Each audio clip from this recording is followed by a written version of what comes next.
ಇದು ಇವತ್ತಿಗೆ 115 ದಿವಸದ ಶುಂಠಿ ನಾನು ಹಾಕಿರೋ ಹೊಲದಲ್ಲಿ. ಅಲ್ಲಲ್ಲೇ ಕೊಳೆ ಇದೆ, ಅಲ್ಲಲ್ಲೇ ಬೆಂಕಿ ರೋಗ ಇದೆ. ಆ್ಯಕ್ಚುಲಿ ಯಾವುದೇ ಮಾಸ್ಟರ್ ಡಿಗ್ರಿ ತೊಗೊಂಡಿಲ್ಲ ಅಗ್ರಿಕಲ್ಚರಲ್ಲಿ, ಹಾಗಂತ ನಾನು ಬೇಸಿಕಲಿ ಫಾರ್ಮರ್ ಕೂಡ ಅಲ್ಲ. ಬಟ್ ಲಾಸ್ಟ್ ಇಯರಿಂದ ಶುರು ಮಾಡ್ಕೊಂಡಿದ್ದೀನಿ, ತಕ್ಕ ಮಟ್ಟಿಗೆ ತಿಳ್ಕೊಂಡಿದ್ದೀನಿ. ಕೆಲವೊಂದು ಸಲ ಕ್ಲೈಮೇಟ್ ತುಂಬ ಇಂಪಾರ್ಟೆಂಟ್ ಆಗುತ್ತೆ. ಅದಕ್ಕೆ ನೀವೆಷ್ಟೇ ದುಡ್ಡು ಸುರಿದ್ರು ಏನೇ ಮಾಡಿದ್ರು ಕ್ಲೈಮೇಟ್ ಮುಂದೆ ಯಾವುದೂ ಇಲ್ಲ. ಕೆಲವರು ಚೆನ್ನಾಗಿ ಬೆಳೆಸ್ಬೋದಿತ್ತು ಇನ್ನು ಅಂತ ಹೇಳ್ತಾರೆ, ಗೊಬ್ಬರ ಹಾಕಬೇಕು ಅಂತಾರೆ. ಆದರೆ ಫೈನಲಿ ನಿರ್ಧಾರ ಮಾಡೋದು ಕ್ಲೈಮೇಟ್ ಮಾತ್ರ.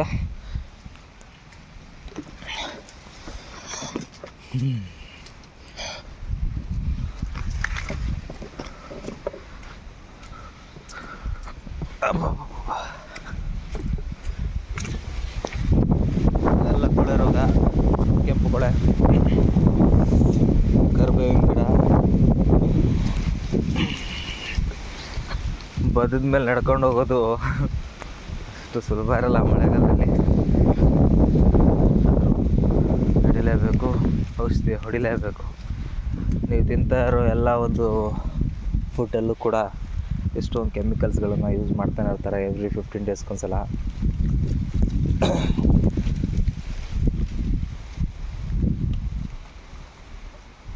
ಒಂದು 4 ದಿನದಿಂದ ಮಳೆ ಬಿಟ್ಟೇ ಇಲ್ಲ. ಮಳೆಯಲ್ಲೇ ಕೆಲಸ ಮಾಡಬೇಕು, ಮಾಡ್ತಾಯಿದ್ದೀವಿ. ನೋಡಿ ಹೀಗಿದೆ ಪರಿಸ್ಥಿತಿ. ಗೊಬ್ಬರ ಹಾಕಿ ಒಂದು ಆಲ್ಮೋಸ್ಟ್ ಒಂದು 5 to 7 ಡೇಸ್ ಆಯಿತು.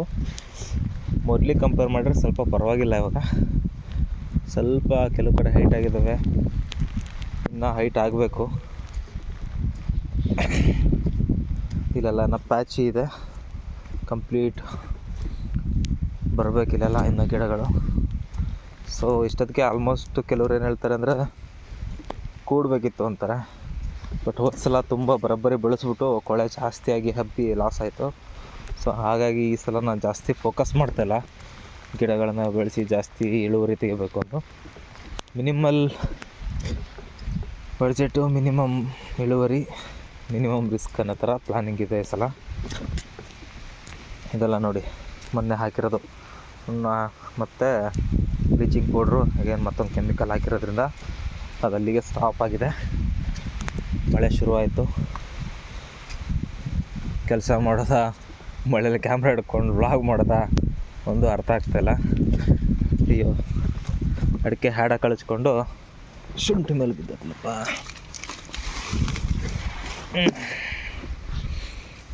ನೋಡಿ ಹೇಗಾಗಿದ್ರೆ ಹೇಗೆ ಮಾಡೋದು ಕೆಲಸಗಳು. ಅಡಿಕೆ ಇದು ಆ್ಯಕ್ಚುಲಿ ಅಡಿಕೆನ ಸಿಪ್ಪೆ ತೆಗೆದ್ಬಿಟ್ಟು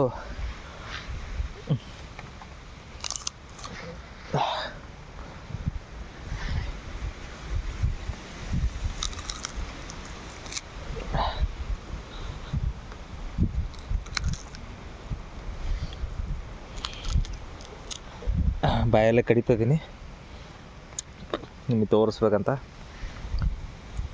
ಇದು ಅಡಿಕೆ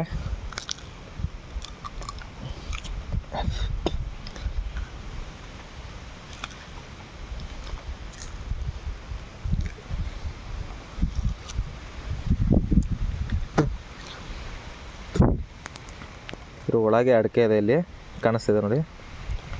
ಇದನ್ನು ತೆಗೆದು ಇದಾದಮೇಲೆ ನೆಕ್ಸ್ಟು ಬೇಯಿಸ್ಬೇಕು. ಬೇಯಿಸಾದ್ಮೇಲೆ ಅದು ಒಣಗಿಸ್ಬೇಕು. ಒಣಗಿದ ಮೇಲೆ ತಿನ್ನೋಕೆ ಬರುತ್ತೆ. ಇದನ್ನು ಚಾರ್ಲಿ ಅಂತ ಕರೀತಾರೆ, ಅಂದರೆ ಸುಕ್ಕ.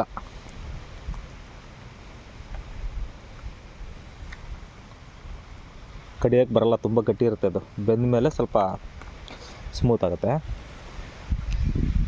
ನೋಡಿ ಹೇಗಿದೆ ಸದ್ಯಕ್ಕೆ. ಓಕೆ, ಬಾಯ್.